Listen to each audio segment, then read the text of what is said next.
He had been a cop for 11 years. He had made thousands of stops. He had filed thousands of reports. And in 11 years, not one person had ever made him answer a question he did not want to answer. Tonight, a man with a sandwich was about to change that, and the worst part for Officer Darren Kowalczyk was not what happened in that parking lot. The worst part was what he wrote afterward. Because the thing about lies filed in official documents is that they do not disappear. They sit in a database. They wait. And sometimes the man you lied about has been collecting your lies for 7 months and was there the whole time watching you build your own case against yourself. This is that story. The Meridian Road Walmart Supercenter in Caldwell County, North Carolina is the kind of place that never fully closes. At 9:47 on a Tuesday evening in March, the lot is maybe 1/4 full. Fluorescent light bleeds out from the entrance doors and pools flattened wide across the asphalt. A woman is loading grocery bags into a minivan 3 rows back. A teenager on a bicycle cuts through the far lane without looking. Somewhere near the garden center, a cart has gotten loose and is drifting slowly toward the curb. It is an ordinary Tuesday night. Nothing about it looks like the beginning of anything. Reginald Osei-Mensah had pulled in 14 minutes earlier. He was 44 years old, and nothing about him announced that. He wore a dark green zip-up jacket from a university bookstore, the kind with a faded logo and a broken zipper, pull someone had replaced with a caring. His jeans were worn pale at both knees. His boots had a scuff along the left toe he kept meaning to get repaired and kept not getting repaired because the boots still worked and working was enough. He drove a 2000 Undate for -150 in navy blue with a dent in the rear bumper and a hairline crack in the dashboard. The odometer read 187,000 miles. Nothing about the truck said anything either. That was not an accident. It was a 23-year habit.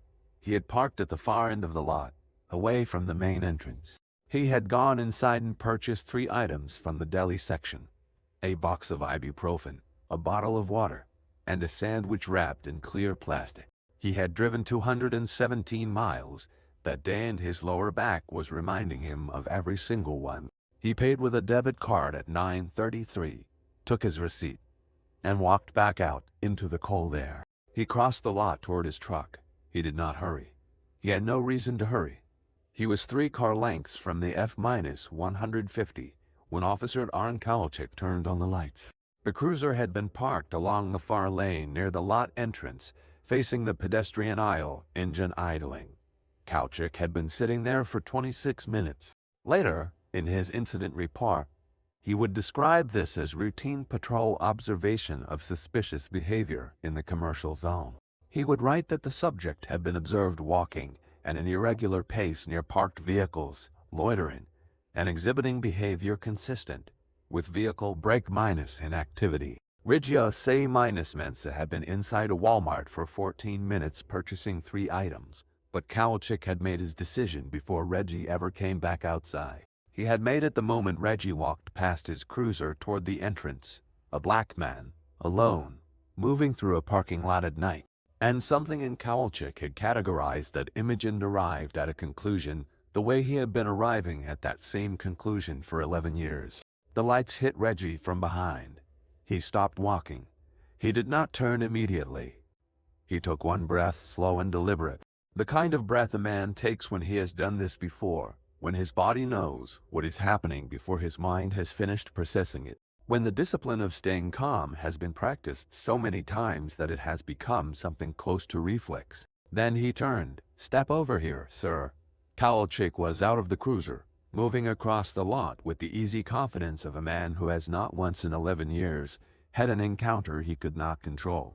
He was 39 years old, average height, broad shoulders, the kind of face that defaults to a squint, as though everything he looked at required suspicion to process properly.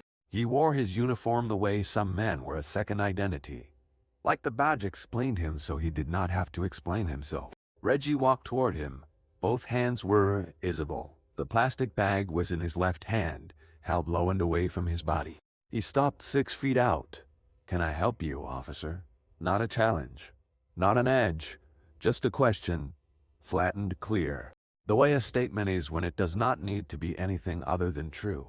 Kowalczyk's eyes moved over him the way a man's can something he has already decided is a problem. License and registration. I was not driving. I was walking across the parking lot. You parked in this lot? Yes. My truck is right there. Reggie nodded toward the F-150 without moving his hands. Kowalczyk's eyes went briefly to the truck and came back. You got ID. Reggie set the plastic bag down on the hood of the nearest car, slowly, with both hands visible. He reached into his jacket pocket and produced his wallet. He opened it and held it flat, so the license was readable through the clear plastic window. He did not hand it over. He held it where it could be read by a man standing 6 feet away in a well-lit parking lot. North Carolina driver's license. Raleigh address. Photo match. Name printed in full. Reginald Osei-Mensah. Kowalczyk stepped forward and took the wallet from him.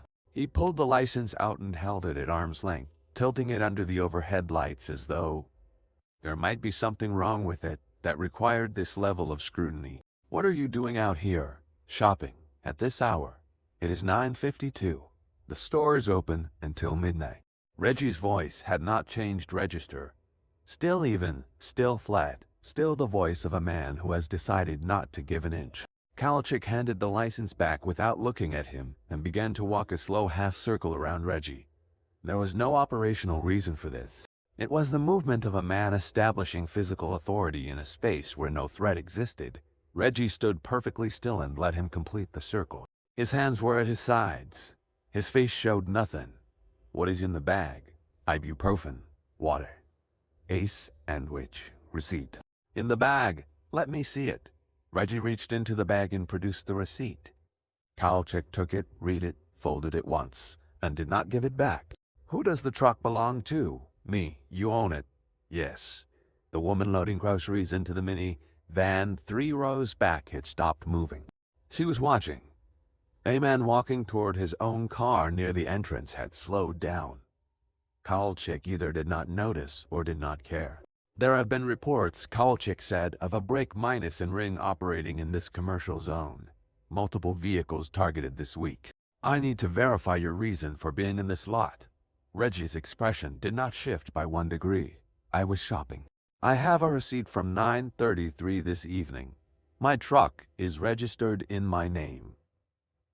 My license is current. That is my reason for being in this lot. I am going to need you to put your hands on the hood of your vehicle. Reggie was quiet for exactly 2 seconds. The kind of quiet that means something is being measured and the measurement is almost complete. On what basis? I am conducting an investigation. An investigation of what, specifically? Kowalczyk stepped forward. He did not touch Reggie. He simply moved until the space between them required Reggie to either step back or hold his ground. Reggie held his ground and did not blink. Do not make this harder than it needs to be, sir. I am asking a question that has a legal answer. What is the specific articulate suspicion that justifies detaining me? I have committed no violation. You have confirmed my identification. You have my receipt. What is your basis? The parking lot felt, for just a moment, very still. Aim-off circled the overhead light. The loose cart had reached the curb and stopped against it with a small sound. Kowalczyk's jaw moved. Something behind his eyes shifted. It was not doubt. It was not reconsideration. It was the particular irritation of a man encountering resistance he did not believe he was supposed to encounter. From a person he had not categorized as the type to push back. Hands on the hood. Reggie looked at him for one more moment. Then he walked to his truck and placed both palms flat on the hood and did not say another word. Kowalczyk had no grounds. He knew he had no grounds. He was past the point where grounds were the point. The point now was that a man had stood in this parking lot and spoken to him as though they were equals. Asked him questions as though he owed answers, and something in Kowalczyk could not leave that standing. If you have ever watched a man comply with something wrong and felt the weight of that silence in your chest, stay with this story, because that silence is the whole thing. The silence is the evidence. Unlike lies, does not expire. A second cruiser arrived at 10:01 in the evening. Deputy Weston Briley, 26 years old, 3 years on the job. He pulled in at the aggressive angle that younger officers absorbed from watching the veterans. Crooked, blocking, lights still going, designed to communicate authority through the geometry of parked cars. He got out and dreed the scene the way he had been taught. Black man, hands on vehicle. Kowalczyk present. He adjusted his posture and approach accordingly. Kowalczyk told him to run the plates. Briley ran them. Clean. Registered to Reginald Osei-Mensah. Raleigh address. No outstanding warrants. No flags of any kind. Briley walked back and told Kowalczyk. Kowalczyk looked at the result on the mobile terminal, then looked at Reggie, then said, "I want to look in the truck." Reggie spoke without turning his head. "Do you have a warrant?" "No." "Then I do not consent to a search. Terry versus Ohio requires articulate reasonable suspicion before a stop. Rodriguez versus United States, 2015, limits the duration of any stop to the time necessary to address the initial basis.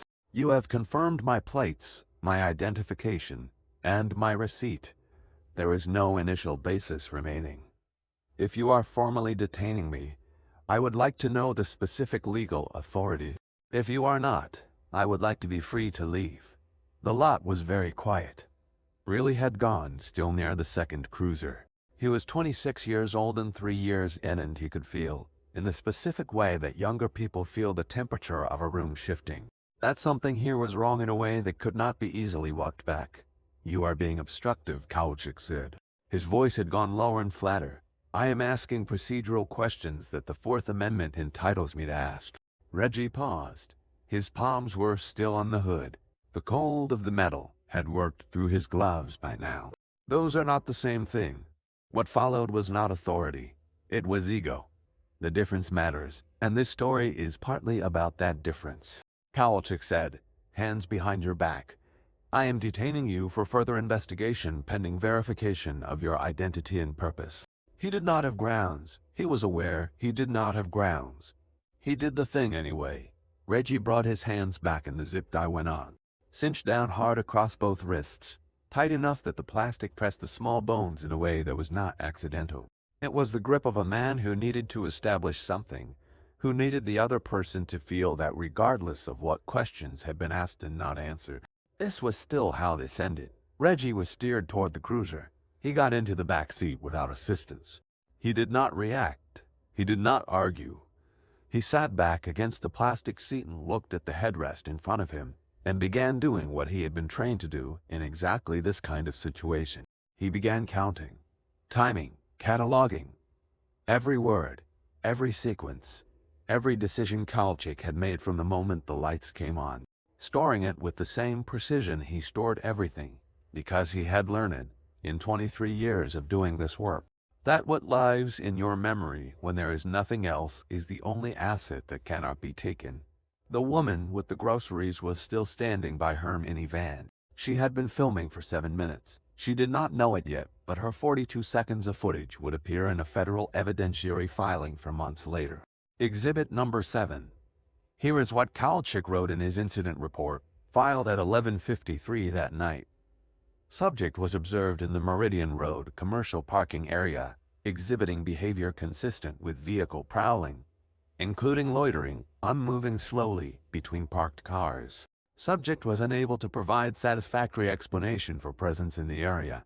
Subject was verbally resistant and failed to comply with reasonable officer instructions. Subject was briefly detained for investigative purposes and released when no chargeable offense could be confirmed.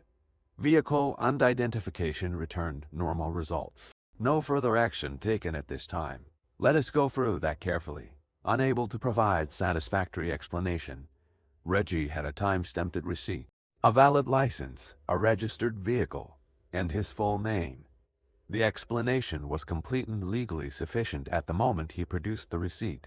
There was no gap in the explanation. The gap was in Kowalczyk's willingness to accept it.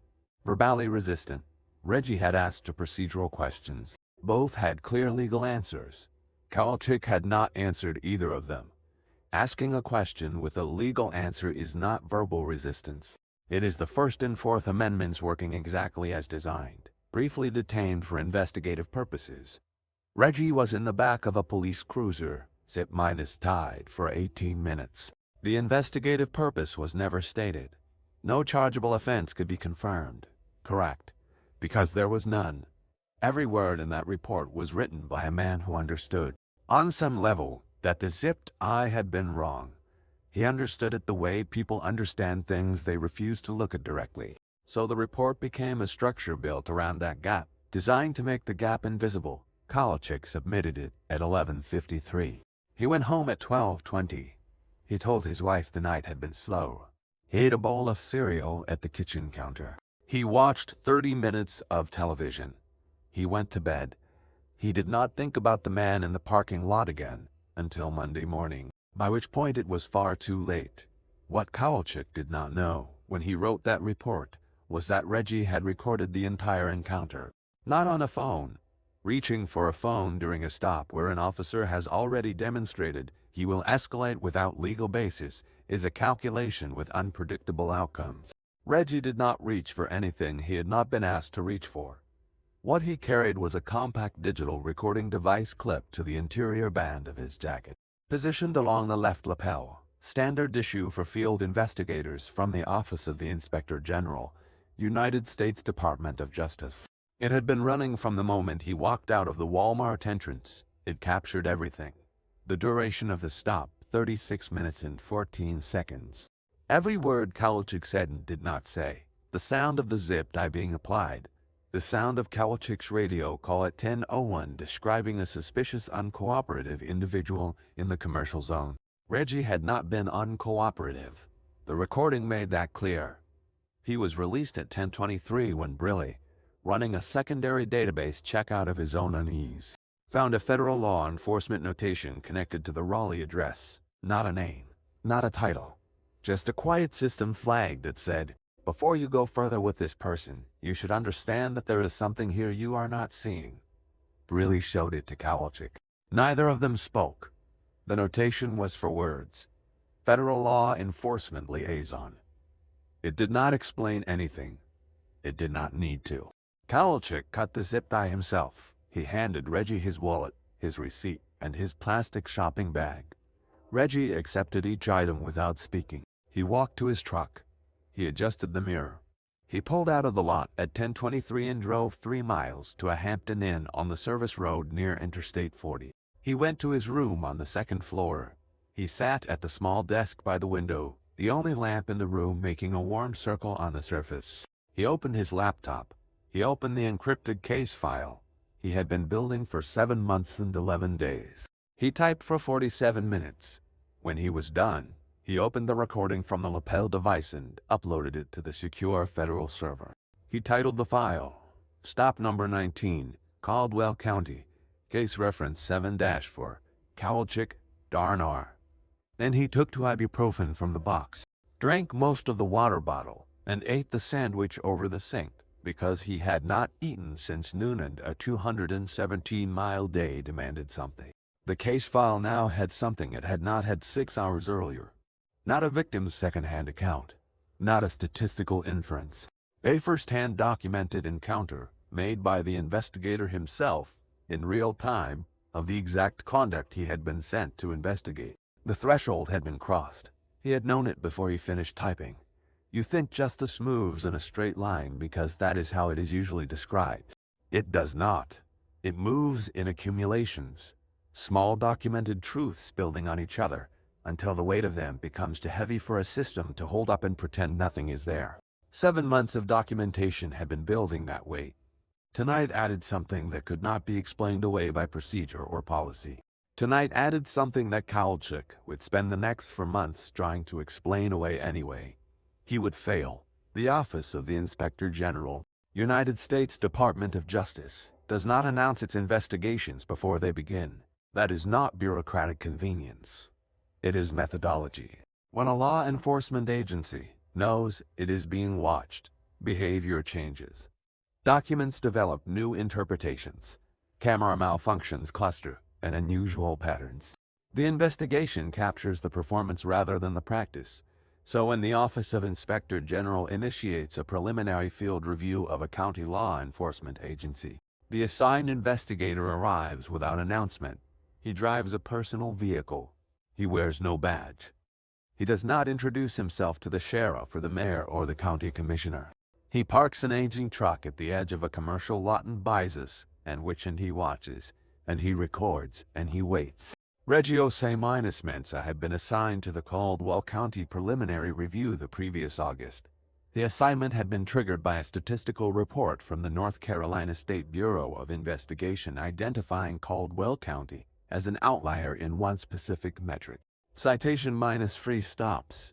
Traffic stops that resulted in no ticket, no arrest, no recorded violation of any kind. Just a contact. Just a reason to pull someone over that produced nothing because there had been no real reason to begin with. In 23 months of data, Caldwell County showed 431 citation minus free stops. 71% involved black drivers. In a county where black residents made up 18% of the population. Reggie's supervisor at the Office of Inspector General was a woman named Carol in Whitfield, 52 years old, 16 years with the agency, the kind of professional who had spent her career watching the gap between what law enforcement agencies said they didn't what the data showed they actually did. She had used the word pattern in the briefing memo with the weight of someone who does not use that word loosely. Over 7 months, Reggie had driven through Caldwell County on 23 separate occasions. He had reviewed dash cam footage cross-referenced with dispatch logs. He had obtained and analyzed traffic stop records going back 3 years. He had spoken off the record with 11 residents who had been stopped without citation, all of whom had described the experience in language that was consistent enough to constitute a pattern in its own right. I was just walking to my car. He asked me what I was doing there. Like I owed him an explanation just for existing. Kowalczyk appeared in 9 of the 19 documented stops Reggie had flagged before Tuesday night. Of those 9 stops, 8 involved black men or women. 7 produced no citation and no arrest. The 8th produced a citation for a broken tail light on a vehicle belonging to a 62-year-old retired male, carrier named Jerome Addison, who had filed a complaint with the department for months later that was dismissed without review in 11 days. Stop number 19 had been Kowalczyk's again, and this time Reggie was in it. When Carol in Whitfield received the case file update at 7:14 the following morning, she read it twice. She listened to 47 seconds of the audio recording. She set her coffee down. She picked up her phone and called the Assistant Inspector General for Civil Rights. She said, for words, "We have the threshold." The formal review notification was hand-delivered to Sheriff Dale Archibald of the Caldwell County Sheriff's Office on a Monday morning at 9:15 by 2 agents from the Raleigh field office. 1 page. Federal letterhead. It stated that the Office of the Inspector General, United States Department of Justice, had initiated a formal systemic review of the Caldwell County Sheriff's Office under the authority of Title 42, United States Code, Section 14(1) for 1. Archibald read it 3 times. He had been sheriff for 14 years. He had a framed photograph on the wall behind his desk of himself shaking hands with a state senator at a fundraiser for the Police Benevolent Association. He had a golf bag in the corner he used every other Saturday morning. He had a brother in law on the county commission named Ted Faulkner, who had helped him win his last 2 elections and who answered his phone on the 2nd ring. Archibald called Faulkner first, then his department attorney, then Kowalczyk. Kowalczyk came in at 11. He sat across from Archibald in the same chair where he had received his last performance review 18 months earlier, a review that used the phrases strong patrol, instincts, unproactive community, presence, and rated his overall performance as exceeds expectations. He sat with the posture of a man who expected this to be manageable. Archibald slid the notification letter across the desk. They want all citation minus free stop records for the past 30 months, Archibald said. All body camera footage. All dispatch logs. Every incident report. I have been doing my job. Kowalczyk's voice was steady. Every stop I made had a basis. That is what the review is going to test, Archibald said. The attorneys need everything you filed in that window.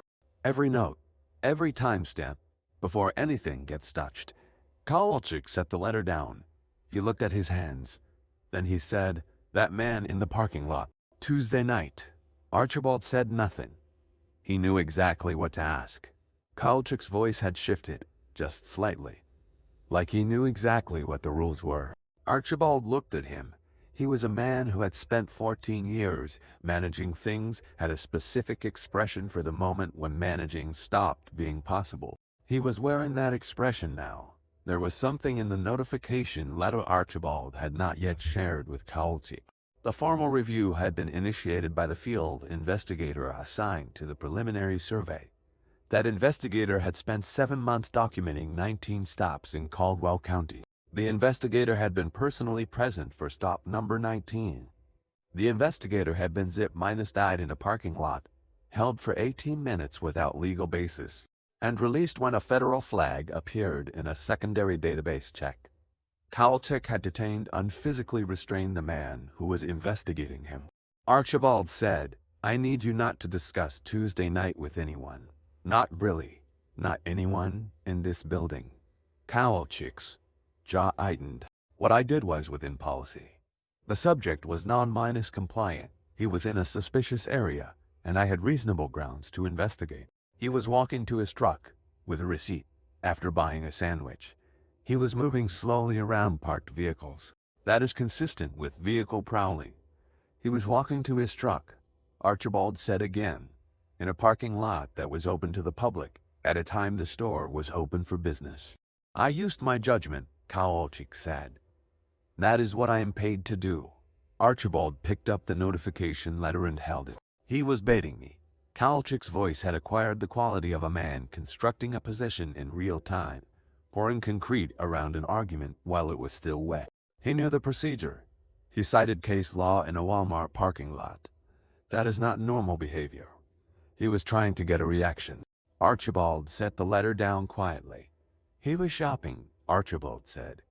"He was shopping and he asked you what your legal basis was and you did not have one and you zip-tied him anyway.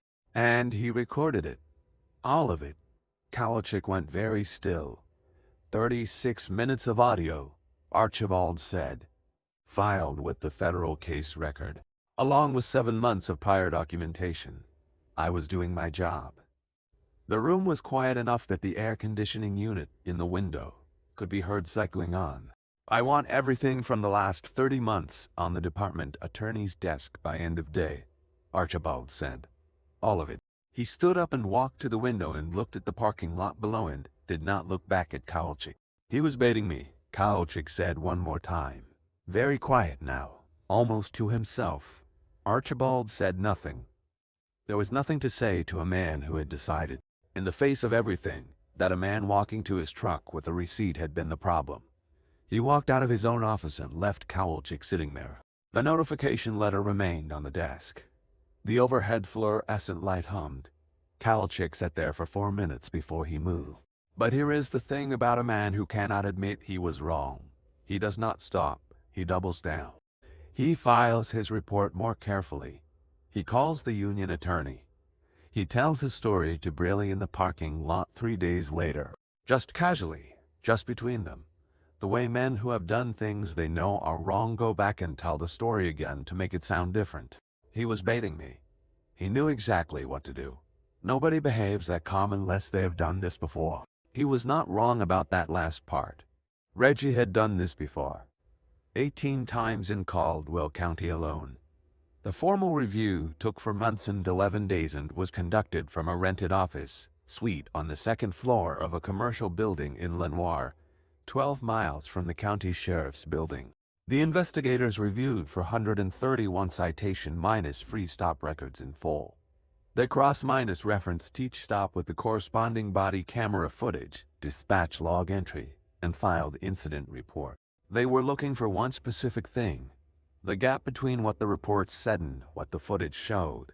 In 107 stops, there was no footage. The cameras had either not been deactivated within the first 60 to 90 seconds, or experienced what the incident logs described as technical malfunction. North Carolina Criminal Justice Standards Division guidance required continuous recording for the full duration of all traffic stops. 107 malfunctions in 30 months was not a technology problem. It was an instruction. Of the 324 stops with footage, 114 showed a discrepancy between the written incident report and the audio and video record. In 51 of those 114, the discrepancy was significant enough to constitute a materially false statement in an official document. Kowalczyk was the officer of record in 31 of the 51. The investigators also interviewed 29 individuals who had been stopped without citation during the review period. 22 agreed to speak on the record. They ranged in age from 23 to 67. Their occupations included a registered nurse, a high school math teacher, a truck driver, a property manager, a pastor, a college sophomore, and a retired mail carrier named Jerome Addison. Their accounts, given in separate rooms on separate days with no opportunity for coordination, used the same words with a consistency that made the pattern not an allegation but a document. I was just walking to my car. He asked me what I was doing there, like I owed him an explanation for existing. One of the 22 was a 31-year-old nursing student named Adrienne Malone. She had been stopped in the Caldwell County Walmart parking lot on a Saturday evening in September, 18 months before Reggie Osei-Mensah. Same lot, same officer. She had not filed a complaint afterward. The investigator asked her why. She was quiet for a moment. Then she said, "I did not think it would matter." That sentence appeared on page 19 of the Federal Review Report. One sentence in a document that ran to 93 pages. It stayed there like a weight. Because here is the thing about "I did not think it would matter." It is not apathy. It is not passivity. It is the entirely rational conclusion reached by people who have watched the system operate for long enough to understand its defaults. Adrienne Malone had watched. She had learned. And she had been correct in the short term. Her complaint, had she filed it, would have been handled by the same Sergeant Rostatum, who had dismissed 23 complaints against Kowalczyk over 4 years, each one in under 15 days. But the short term was not all there was. There was also the long term. And in the long term, Adrienne Malone's stop was documented in a federal report. Her name was on the record. And she would come back into the story at the end in a way she could not have predicted from that parking lot on a Saturday night in September.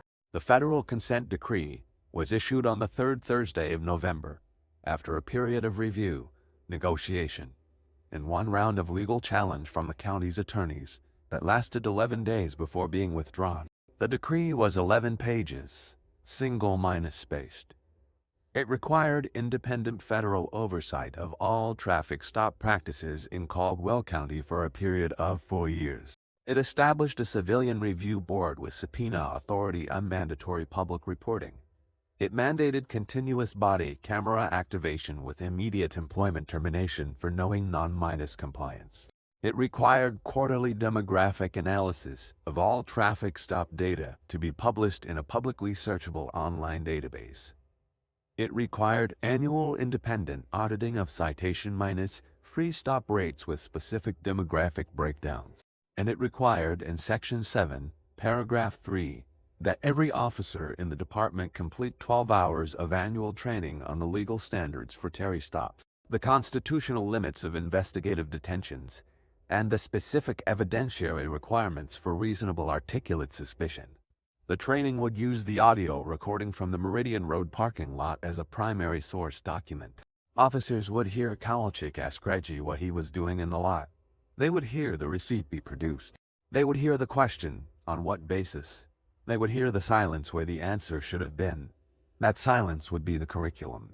Sheriff Dale Archibald announced his resignation on the same day the decree was issued. His statement, released through his department attorney, described the resignation as a personal decision made in the best interests of the community. It expressed his cooperation with the federal review process. It did not use the word wrong. It did not use the word sorry. It did not include the names Adrienne Malone or Jerome Addison, or any of the other 20 individuals who had described being stopped for no reason in a county where they had every right to be. Archibald's brother in law, County Commissioner Ted Faulkner, did not see crime election when his term ended the following spring. Deputy Weston Briley cooperated fully with the investigation. He testified about the parking lot stop in detail, including his account of the secondary database check, the federal notation he found, and the decision to show it to Kowalczyk. He described in precise language, knowing something was wrong that night and choosing not to say so. He was not formally charged. In his written statement to investigators, he said, "I wish I had said something in that parking lot. I knew it was wrong before the backup car even arrived. Not saying anything is not the same as not knowing. I am going to have to answer for that in my own way for a long time." He was 26 years old. That sentence also stayed. Kowalczyk did not go quietly. He was placed on administrative leave within 72 hours of the formal review notification. His union attorney filed a motion challenging the jurisdiction of the federal review, arguing it constituted double jeopardy and violated his due process rights. The motion was denied in 21 days. His attorney then filed a formal grievance alleging the investigation had been initiated improperly, that the field investigator had been present in the county under false pretenses, and that the audio recording from the parking lot had been obtained in violation of state wiretapping statutes. That argument required the court to accept that a federal OIG investigator recording his own interaction with a law enforcement officer in a public parking lot was an illegal wiretap. The judge used the phrase facially meritless in her written ruling. She denied the motion.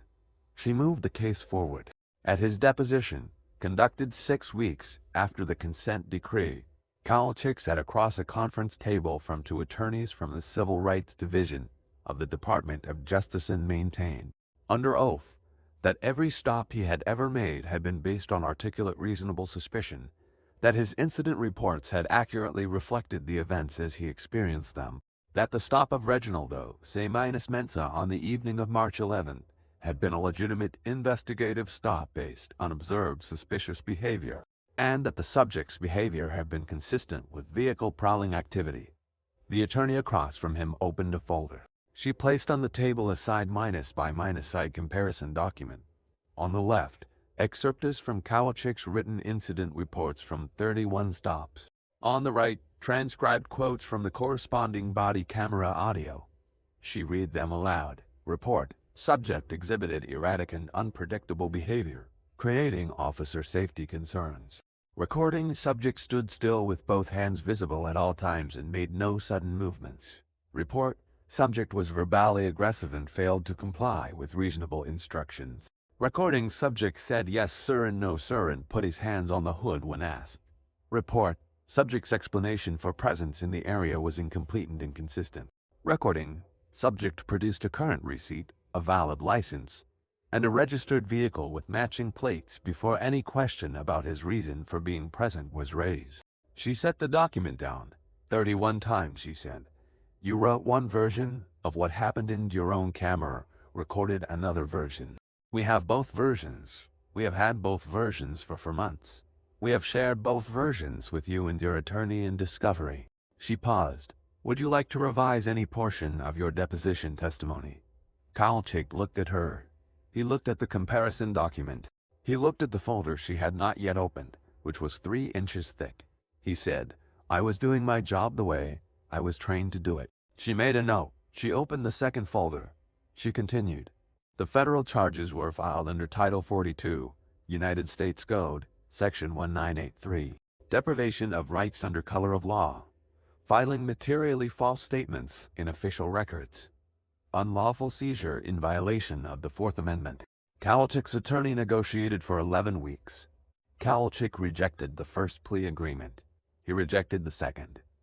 He told his attorney, on a Tuesday afternoon in a conference room that smelled like burned coffee and old carpet, that he had done nothing wrong, that the whole investigation was a politically motivated attack on law enforcement, that the man in the parking lot had been sent there specifically to entrap him, and that he would take this to trial and he would win.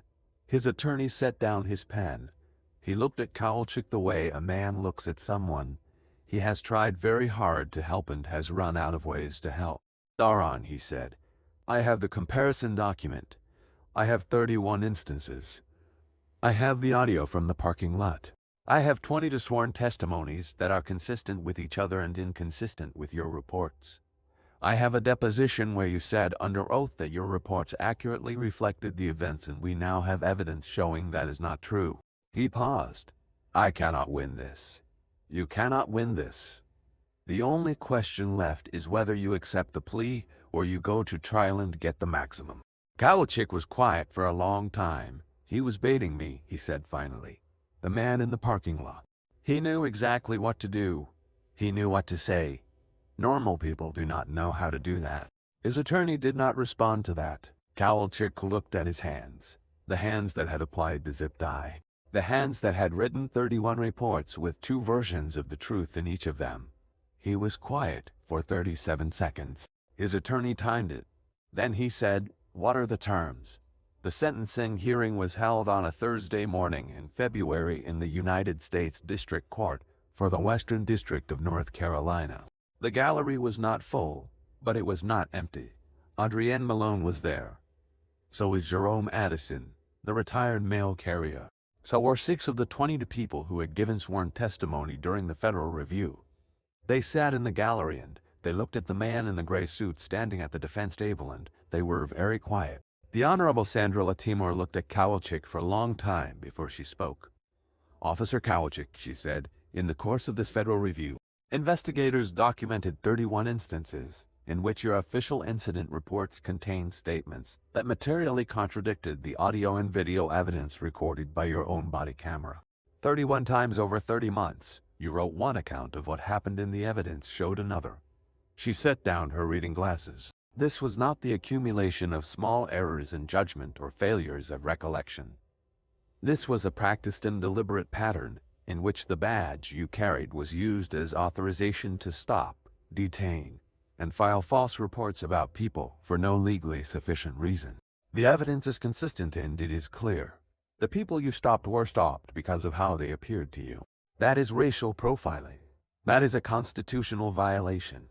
And you did it 31 documented times. Kowalczyk stood with his hands folded in front of him.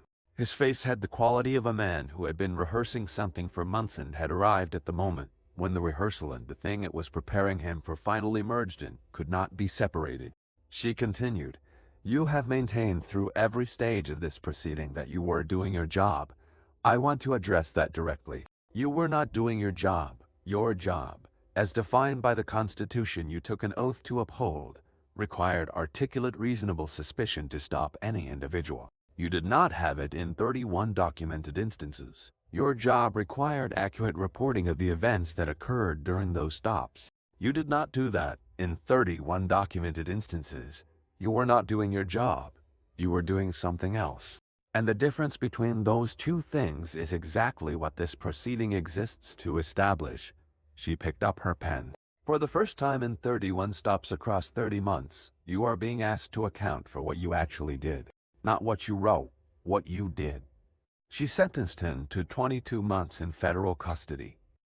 She permanently revoked his certification to serve in law enforcement in any jurisdiction in the United States.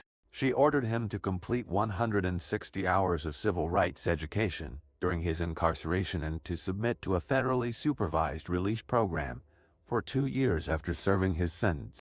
Kowalczyk stood and heard it and said, "Yes, Your Honor." When the judge confirmed he understood the terms, he did not look at the gallery. He did not look at Adrienne Malone or Jerome Addison or the 6 other people who had come to sit in those seats and watch the record close. He was led toward the side door. He did not look back. Adrienne Malone watched him go. She did not say anything. The record had said everything. Reginald Osei-Mensah was not in the courtroom. He was in Robeson County, North Carolina, beginning a new preliminary review. He had driven 143 miles that morning.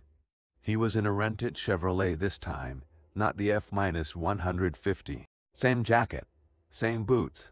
Different sandwich because the deli at this particular Walmart had a different selection. Before leaving Raleigh, he had written a summary paragraph at the end of the Caldwell County case archive. The summary was not required by the reporting template. He wrote it anyway. He wrote, "In the course of this review, The assigned investigator was directly subjected to the stop practice under investigation. The experience confirmed what the statistical record had indicated and what the 22 sworn testimonies had described. The conduct was not an aberration. It was a practiced behavior, normalized over 11 years to the point where the officer no longer experienced it as a choice. Normalization is where institutional accountability breaks down. Consequences correct individual behavior. Training and oversight are required to address the normalization itself. This case should be part of that institutional record. He filed the paragraph and closed the document. 3 months after the consent decree was signed, the North Carolina State Bureau of Investigation added the Caldwell County Review to the mandatory training curriculum for all law enforcement agencies in the state. The training module was titled Articulate Suspicion, Evidentiary Standards, and Institutional Accountability. It was for hours long. It included the audio recording from the Meridian Road parking lot as a primary source. Officers in training heard a man produce a receipt, a license, and a registration. They heard the question, on what basis? They heard the silence where the answer should have been. They heard the zip tie. The training module noted that the man being questioned had been a federal investigator. Then it noted in the same font, in the same document, that this fact did not determine whether the stop was wrong. The stop was wrong before anyone knew who he was. The stop was wrong in September when it happened to Adrienne Malone. The stop was wrong in every one of the 31 documented instances. His identity was not the reason it was wrong. His rights were the reason it was wrong. That was the lesson. There is something I want to say directly before this ends. Not as a narrator wrapping up a story. As a person. Reginald Osei-Mensah is a fictional character. The Caldwell County Sheriff's Office as described in this story does not exist. The specific events here are not drawn from any single real case. But the pattern is real. The North Carolina Administrative Office of the Courts publishes annual traffic stop data under the Racial Justice Act. That date shows citation minus free stop disparities that are consistent with what this story describes. The Office of the Inspector General, Department of Justice, is a real agency. Federal consent decrees governing local law enforcement practices are real. They have been issued in jurisdictions across the country following federal reviews of exactly the kind of systemic conduct this story depicts. The legal standards cited here, Terry v. Ohio, Rodriguez v. United States, Title 40 to Section 1983, are real statutes and real precedents that govern real encounters every single day. And the 22 people in this story who describe being stopped for walking, for standing, for pulling into a parking lot, those are not real interviews, but they are real words. They come from real testimony in real courtrooms given by real people who used exactly this language because it is the most accurate language available for describing what it feels like to be treated as a suspect for existing in a space. I did not think it would matter. That sentence from Adrienne Malone is the one I keep coming back to, because it is the most important sentence in the story. Not the legal rulings, not the federal charges, not the sentencing. That sentence, because it describes the mechanism by which this kind of conduct continues. Not corruption, not a conspiracy, just the entirely rational conclusion reached by ordinary people who have watched the system operate and have learned what it does with their complaints. What changes that conclusion is documentation. It is oversight that operates whether or not an individual chooses to file a complaint. It is the accumulation of a record by people whose job it is to build that record even when the people directly harmed have decided, correctly, that their complaint alone will not be enough. Reggie's job exists because Adrienne Malone's complaint alone was not enough. His job is the institutional version of enough. Accountability that does not depend on each individual victim being brave enough, resourceful enough, or fortunate enough to fight it alone. The question this story leaves me with is this. If you had been in that parking lot on a Tuesday night in March, and you had watched that zip tie go on, and you had watched that report get filed, and you had decided not to say anything because you did not think it would matter, what would it take for you to decide it would? Because that decision, made by enough people, is what changes the default. That is the only point, and it is a big one. In the 14 months since the consent decree was signed, the citation minus free stop rate in Caldwell County dropped 63%. The quarterly reports are published online, searchable by officer and by date. The Civilian Review Board held its fourth meeting in November. 5 members, one of them was Audrey Ann Malone. She sat at the table and reviewed intake procedures and asked whether anonymous complaints would be accepted, and wrote the answer down in the notebook she brought to every meeting. When the meeting ended, she walked to her car in the county building parking lot. Afternoon sun, cold and clear. The kind of light that makes pavement look sharper than it is. She sat for a moment before starting the engine. She thought about the question she had not known she was allowed to ask on a Saturday night in September, 18 months ago. On what basis? 3 words. The most powerful 3 words in a traffic stop. She thought about the fact that she had driven home that night and not told anyone, not written anything down, carried it the way you carry something that leaves a mark but not a visible one. She thought about the fact that she was on the board now. She started the car and pulled out of the lot and drove home. The space behind her was empty and quiet and ordinary, which is exactly how the parking lot on Meridian Road should have been. On a Tuesday night in March, when a man bought a sandwich and walked to his truck. That is the baseline. That is what it is supposed to look like. It is not a high bar. It is just the bar. And right now, in too many counties, in too many parking lots, it is still being cleared only when someone is there to hold it. If this story moved something in you, here is what I am asking. Tell one person that they have the right to ask. On what basis? That question is not defiance. It is not a provocation. It is the Fourth Amendment doing what it was designed to do. Share this if you think someone needs to hear it. Subscribe if you want more stories like this one. Stories that take accountability seriously and treat the people in them like the full human beings they are. Drop a comment below. Have you ever been in a situation where you did not know you had the right to ask a question? Because that is where this starts. That is always where this starts. Thank you for listening to the whole thing. It means more than I can say. Disclaimer: this story is a work of fiction created for educational purposes. All characters, agencies, and events are fictional. However, the legal statutes cited, including Terry versus Ohio, Rodriguez versus United States, and Title 42 United States Code Section 1983, are real. The Office of the Inspector General, Department of Justice, is a real federal agency. The statistical disparities in citation-free traffic stop rates described here reflect patterns documented in real law enforcement data published by state agencies across the United States. The story is intended to illustrate how systemic accountability works, why documentation matters, and why individual rights exist independent of who holds them. It does not represent any specific real case or individual.